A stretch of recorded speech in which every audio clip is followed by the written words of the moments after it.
Hey, Sammy, welcome to the show. Thank you. Thank you very much. Pleasure to be here. Oh, it's a pleasure, and it's been an honor to get to know you. You know, we had conversations before this. We had dinner the other day. We went out yesterday with a friend of ours.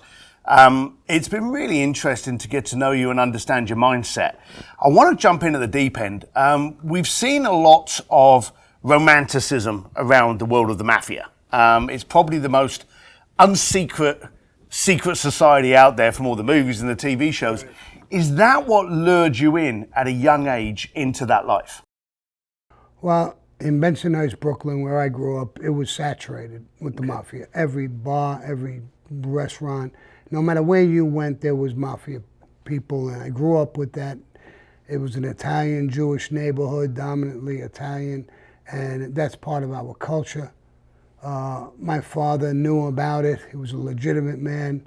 I remember him telling me, when we were going to church one Sunday, we passed the corner, there was a bunch of guys on the corner who's shooting dice in the street and stuff. And I said, Dad, who's those people? He said, they're bad people. You got to stay away from them. But you got to remember, they're our bad people. They're part of us. When we have problems, they help us. They keep the neighborhood clean. So it was like a mixed message. Bad people, but they're our bad people and stuff. And I've got to learn that growing up. Got to understand when I was younger and I was in a gang that they were tough. You can get killed fucking around with these people and stuff like that. So I avoided them a little bit. But they became, through movies and everything, they became idols. And the guys from my neighborhood had really big names, big reputations that were known not only in Brooklyn, New York, but throughout the country. And I looked up to them and I respected them. And they were always pretty decent, you know, to my family or to myself. My father was friendly with a guy, Suvido. He was from Italy. My father had trouble with the unions one time, and I was helping him in the factory. I heard these two big guys come in and telling my father that he's got to pay money, he's operating non-union and this and that. And I was paying attention to it. I was young, I was maybe 16, and in the gang. So I watched it carefully. And then they told my father, if you don't have an envelope by next week, we're going to come in and we're going to break your legs. And I went to the leader of the Rampers, this guy, Jerry Papa. I told him about it. I said, I'm going to have some of the guys come down with me. When they come in, if they raise their hands to my father, we can go to work on them.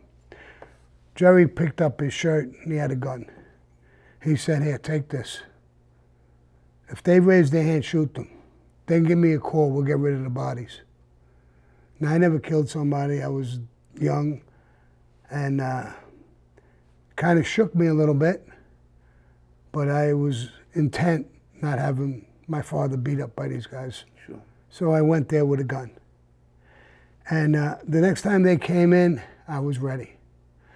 But they came, they hugged him. Jerry, why didn't you tell us you knew Suvido? And I heard that. And they were like just giving them, if anybody bothers you, call us up from the union and this and that. Now, I knew Suvido was my father's gumbada. The guy was a little tiny guy, skinny. A wind could have blew him over.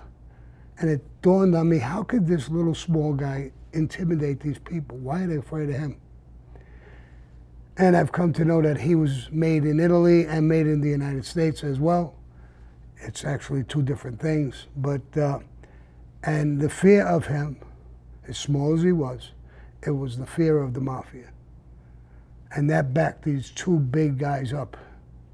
So it was the family. They had people behind them, and that's what it was. Well, the mafia always had, so it's the whole organ. When you're fucking with the mafia, you're fucking with all of them.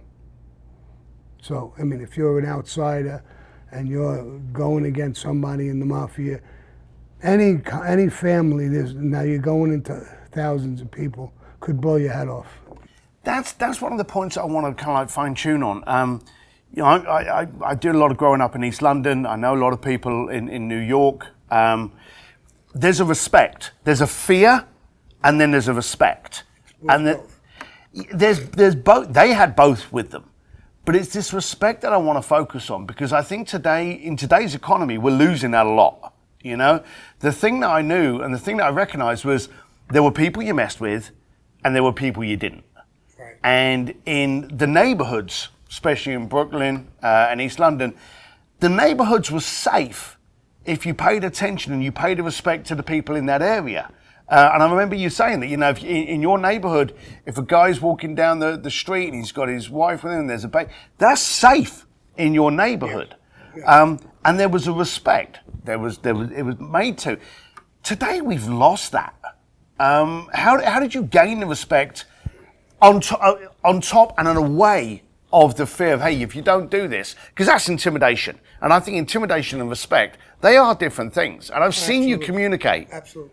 So you knew for a while there was a time to talk. You said a girl could be walking with a husband and she could walk safely there. The point is that she could walk there without her husband. Her husband actually encouraged her. You're going to have the baby, you're going to go walk. Go right in front of Sammy the Bull's Club. Walk over there. Why did he tell her to go there? No way he's going to hoot and howl because she was sexy or beautiful. And nobody could bother her because we took his wife and him and the whole neighborhood. This was our neighborhood, our people. You better not fuck with her. You better not be a rapist or a child molester or something, because you'll not survive in our neighborhood once we know. So people got to know that and respect that. And the violence that we committed was within our rules against ourselves. We very rarely went outside and hurt legitimate people. We would maybe intimidate them or threaten them, but we didn't kill them or hurt them. We didn't do things like that. So they lost the fear of us. They didn't have fear. The fear became respect. I've noticed that, and there's been stories that you've had. I've heard some great stories with you over the last few days, and there's been times when you know you've had that. You're holstering, you're wearing, you're packing, you've got guys around you, but there's been a time to have a conversation. Now, where did you learn to that skill of communication? Because you are very articulate, you're very charismatic, and you've got, to be blunt, no-neck thugs that just can like walk in there and they're in there for one reason. But then you've always been able to go in there and use that charisma to have a conversation. How did you learn that skill set? Well, I've learned it from my parents, first of all, before the Mafia, and in the Mafia. I learned it from people who had more wisdom than I had, and they told me about the life and how to conduct yourself. And that violence is something we use on occasion, but it's at a last resort. Not even beating somebody up or doing something. Now, not every mafioso thinks like that. We got thugs, we got racketeers, we got guys who can handle both sides of the fence like that. You know, and it's what you get. You get a different respect when you're honorable and you're trustworthy and you're not so aggressive that you're looking to eat everybody or what they have. You know, I used to go into businesses and I would talk with somebody. I'm going to give you an example. This guy had a container business, small business. And I got to know him. He was a good guy. And I said, the containers you have, they're not the best quality. You know, I got a place in Jersey, they make the best containers for construction debris and stuff like that. They were steel, they were better containers. And I'm thinking about maybe that you could use a partner. So at first he sat back. He may have thought that there was a threat about to come out. So I said, tell me what you make a year, last year. He said, I made 100,000. Going back, that was quite a bit. So I said, well, here's what I could do with you. I could become your partner. I could do this. We don't need contracts. We could do it on a handshake. The first 100,000, that's yours. That's what you generally make. Anything above that, I get a third. And I'll bring that business in. And you'll buy better containers. I'll do all that legwork. He said, well, once you go into the city, now, then I'll have trouble with unions. No, you will never have trouble with unions. I'll take care of that. He liked the conversation, how it went. He liked the point that we weren't signing the contract. I shook his hand, he shook my hand, and we did it. I got him better containers. I got him contracts to pick up construction debris in Manhattan on a big job. Rather than some guys calling him to his house and clean out his house and he wants to use some bullshit container. It went on for a year. And I talked to him at the end of the year. I said, how did we do? He says, I made $400,000 this year. Great, great. He says, and I don't want to take a third of the above number. I want to take a third of the whole thing and give it to you. You were a perfect gentleman, a great partner. I had a couple of problems. You solved them overnight. And 2/3 of $400,000 is a hell of a lot more than I made. So we did that, and later on, a couple of years later, I was doing other things, and I was too busy for it. And I told him, I said, listen, come here. We're partners now, what? Is it going on 3 years?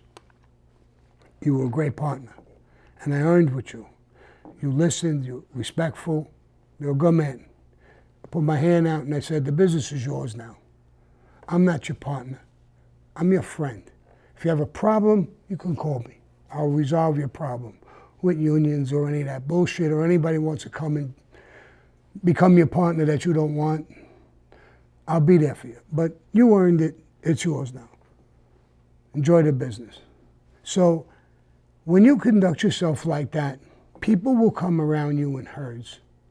But if I take a guy and I tell you, I'll hurt you, I'll do this, give me your fuck, I want this, you're going to be labeled as a thug. People see you and they want to turn the corner and want to get the fuck away from you. So it depends on how you conduct yourself in life. It's not because they're a tough guy or you're dangerous.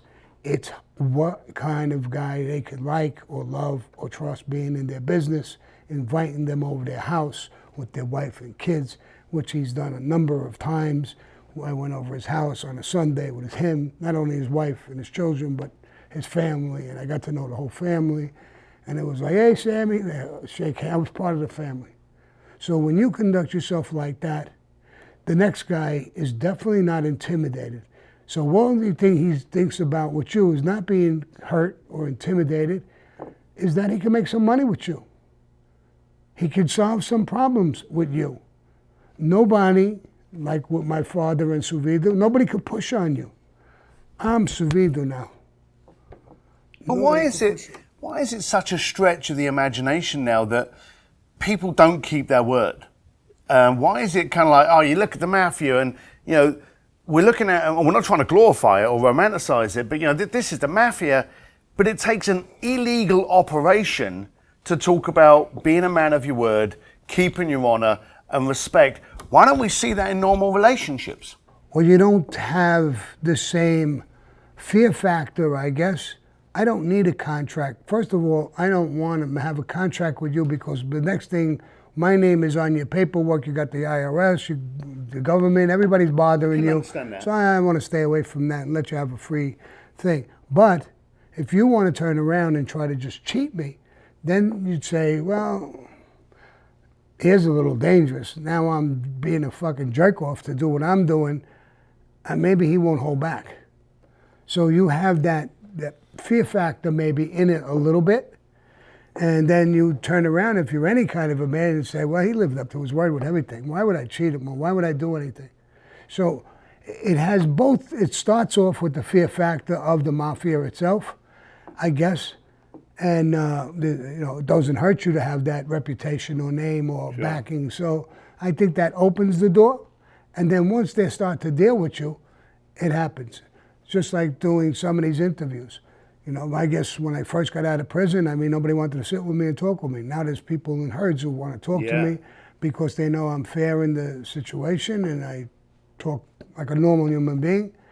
and I'm not looking to hurt people. I'm not looking to do anything. So it's that reputation that follows you. What kind of a person are you? You're a cheater. You're a liar. But it's okay when you're making money to be honourable and to be respectful because everything's going well. Yeah.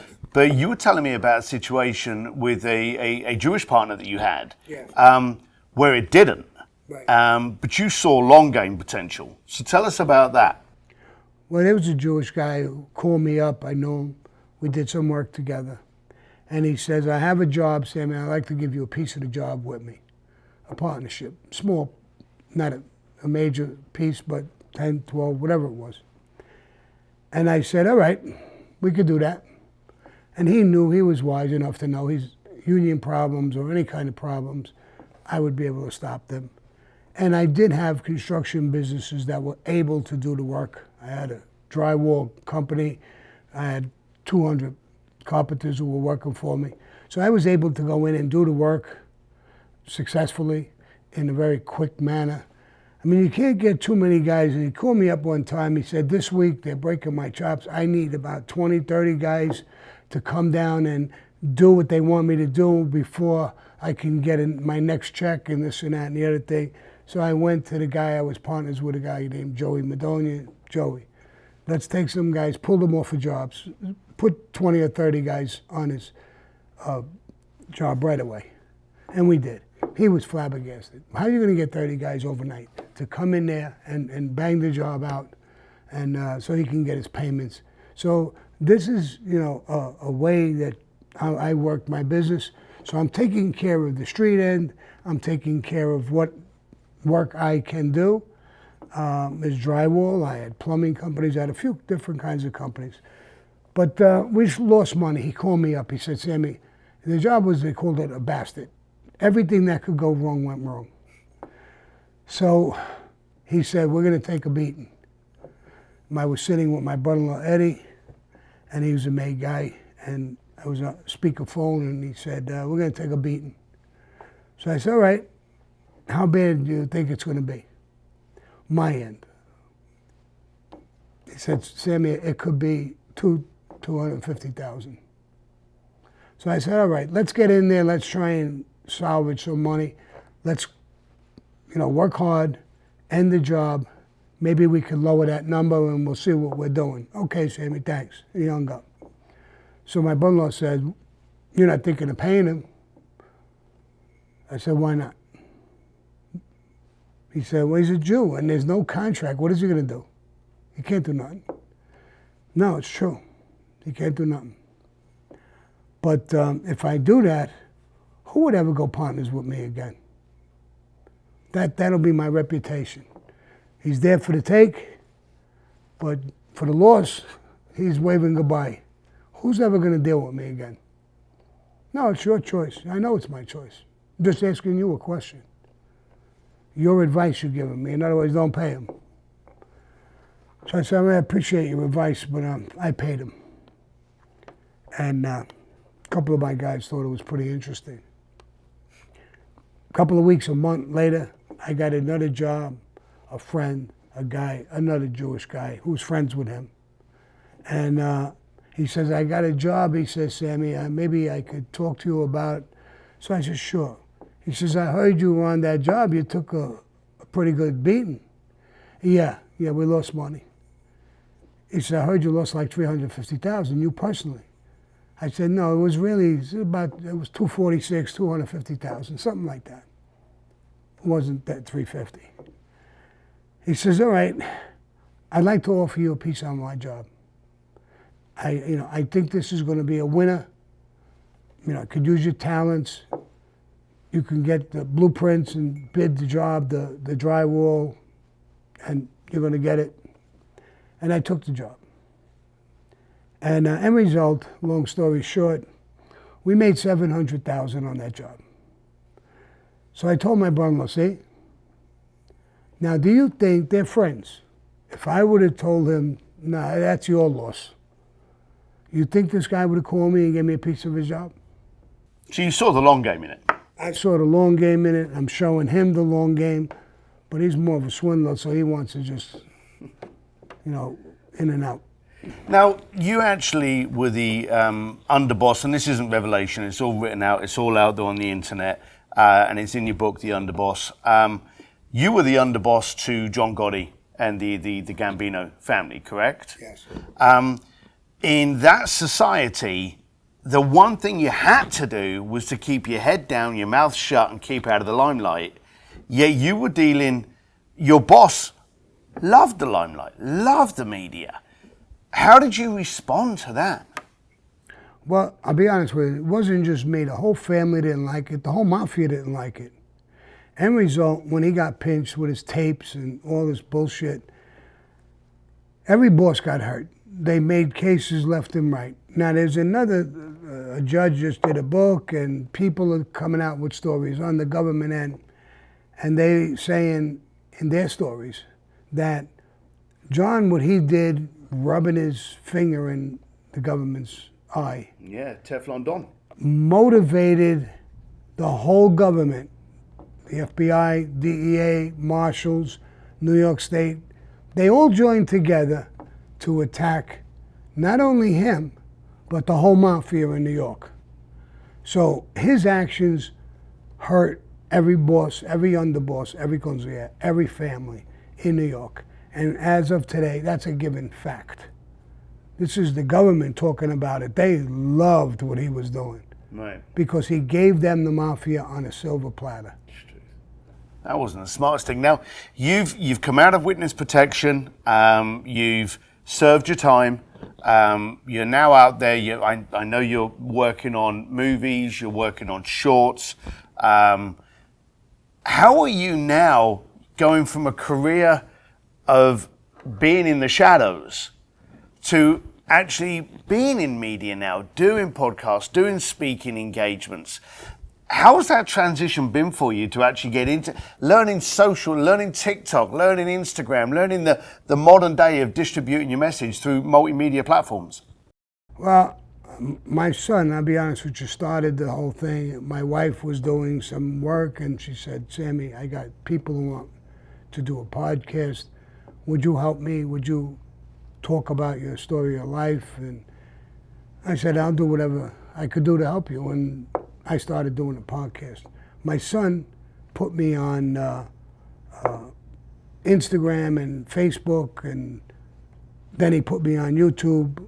Then he told me one day when I was getting all kinds of phone calls, I said, why am I getting all these phone calls? And why is my phone popping all over the place? And I didn't even know how to operate it well, because I had just gotten out of prison after almost 18 years. They didn't have these kind of phones. I never even saw things like that. Yeah. Computers, I'm lost with that stuff. And then he started laughing. He says, I put your name out, we're helping you up these channels. And then he was helping me with it. And it became almost like a business. So I hired people and I just kept going forward in this area. I figured this would be a good retirement thing for me to do. And how old are you now? I'm 77. In good shape. Do you work out a lot still? I do a little bit, not as much because I get very sore. But I've worked out on and off all my life. I never really got out of shape. In prison, I worked out. And I do a little walking. I go to the gym. I do a little swimming in the pool. But nothing really heavy anymore. Right. And and I keep myself in shape. When I put on a couple of pounds, I start paying attention to it. I watch what I eat. That makes sense. Do a few extra sit-ups or push-ups or whatever. That's good. You know, that type of stuff. We had a meeting yesterday, and there was a young lady at the end of this meeting. She was doing a Q&A when we were interviewing you yesterday. And she actually said, what would you, and it was quite compelling, it dropped the entire room. She said, what would you say to your younger self if you could have gone back and had a whisper in your ear on that corner? What was it you said? What did I answer? Yeah.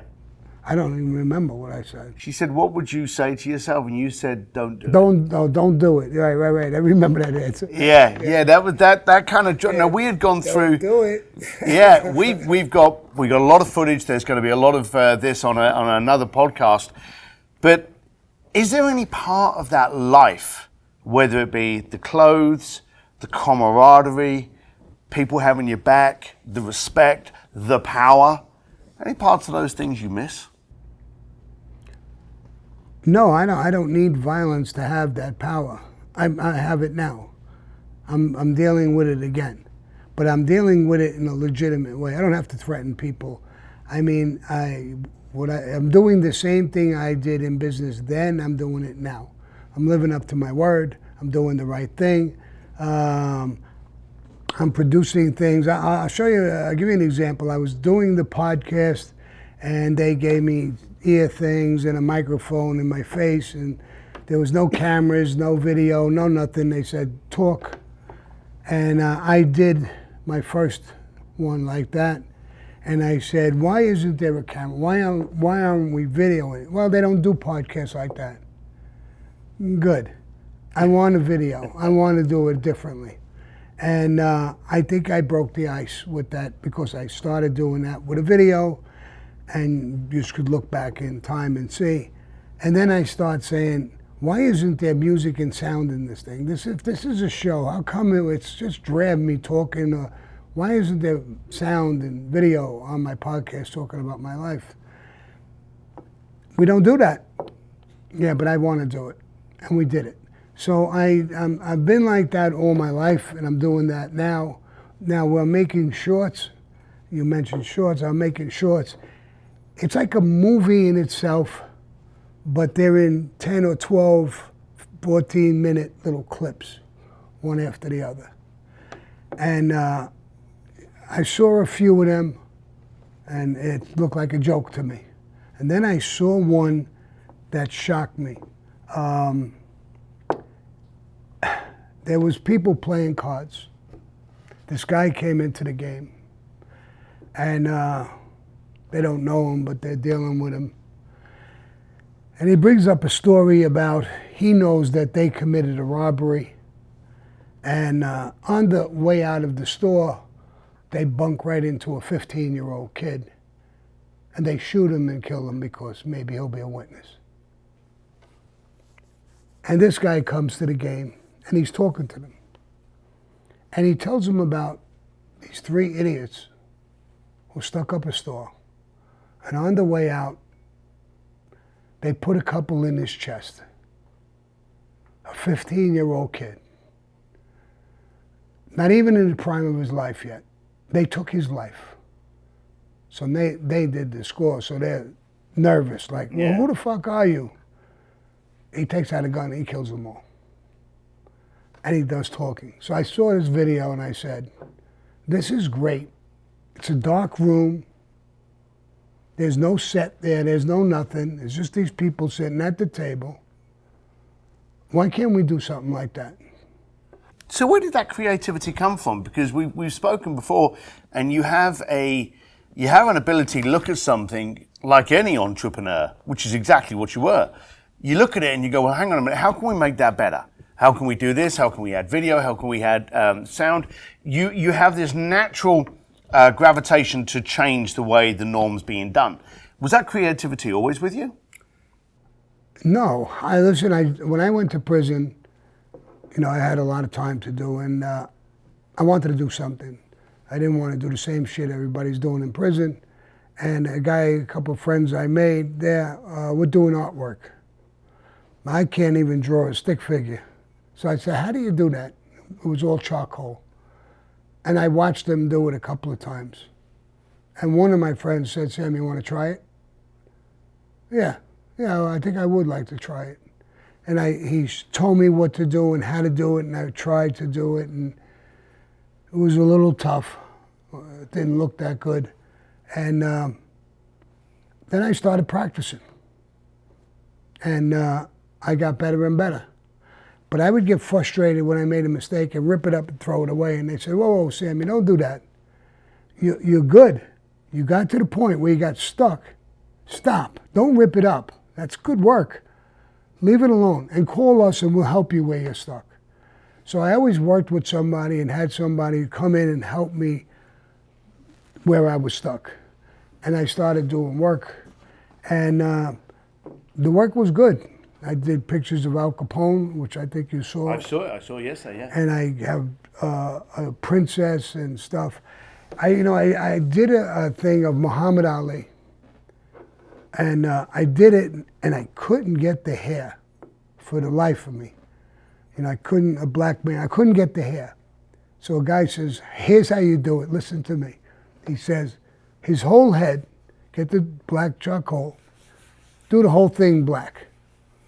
And use your thumb, because there's natural oils, and move it around. Leave it alone. So I did that.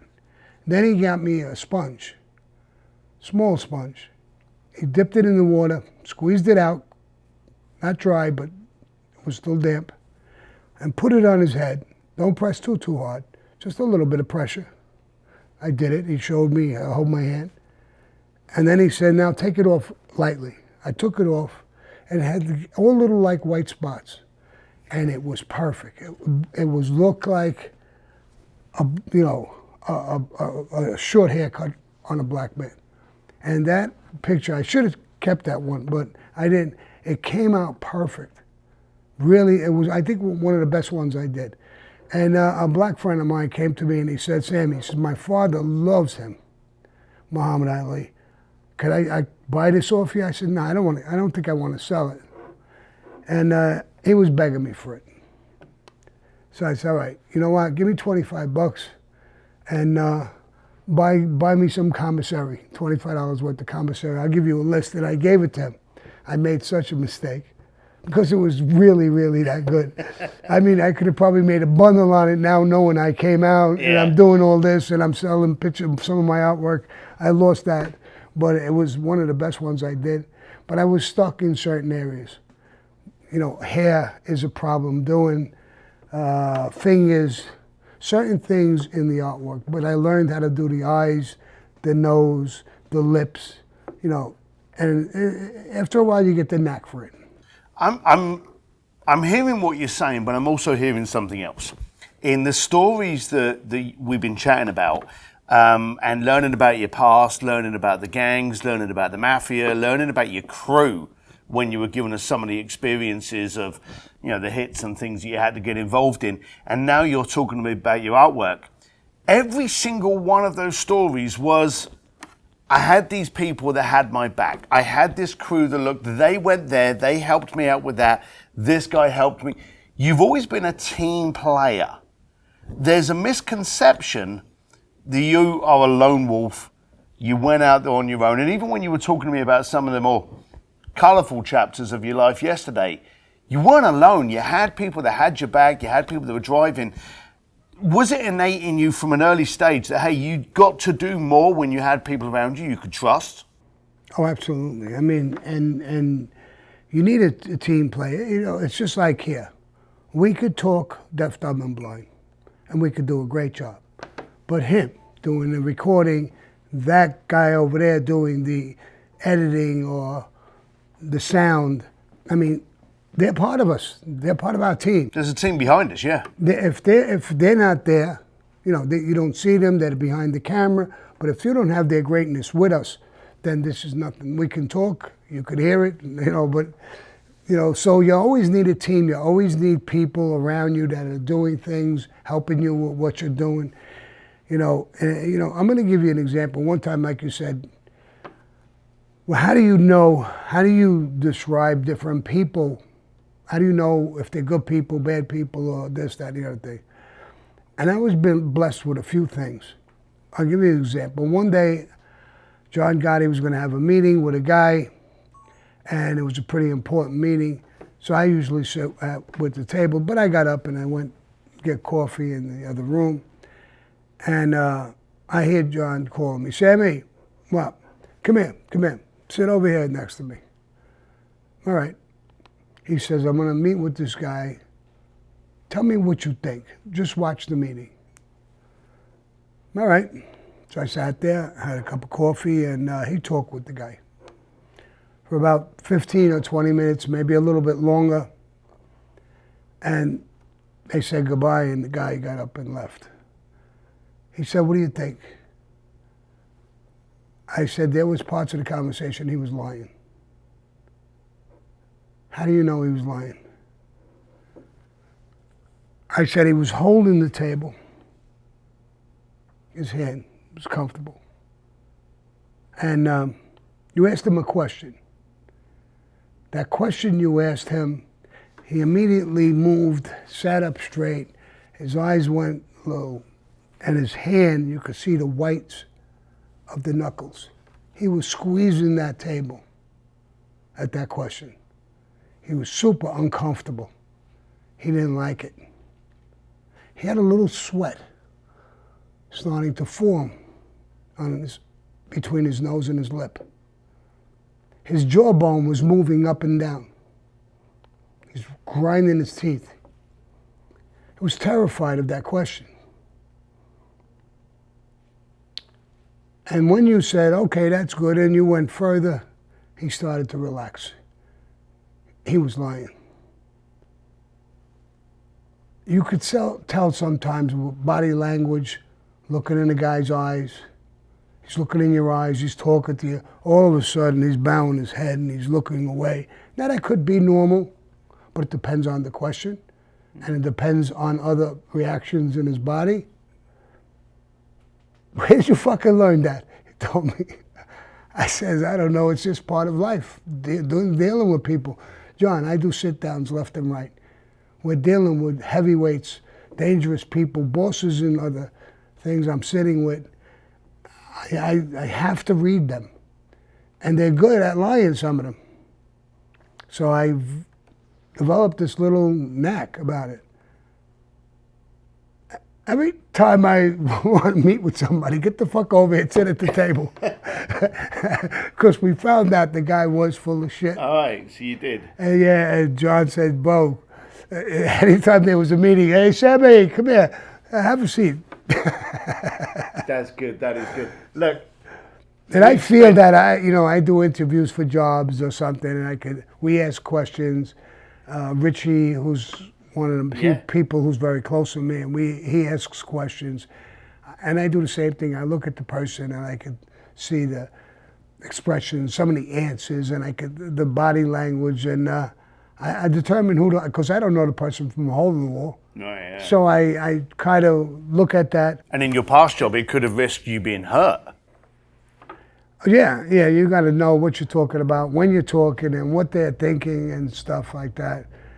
And my son says I have another quality. You could be asking me a question, talking.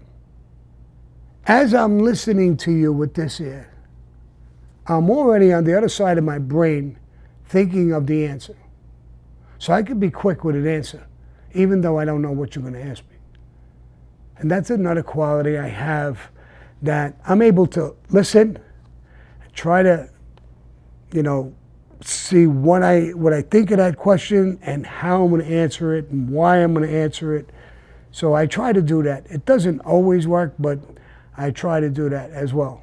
I have that talent. I can do it. You think you got that from the street?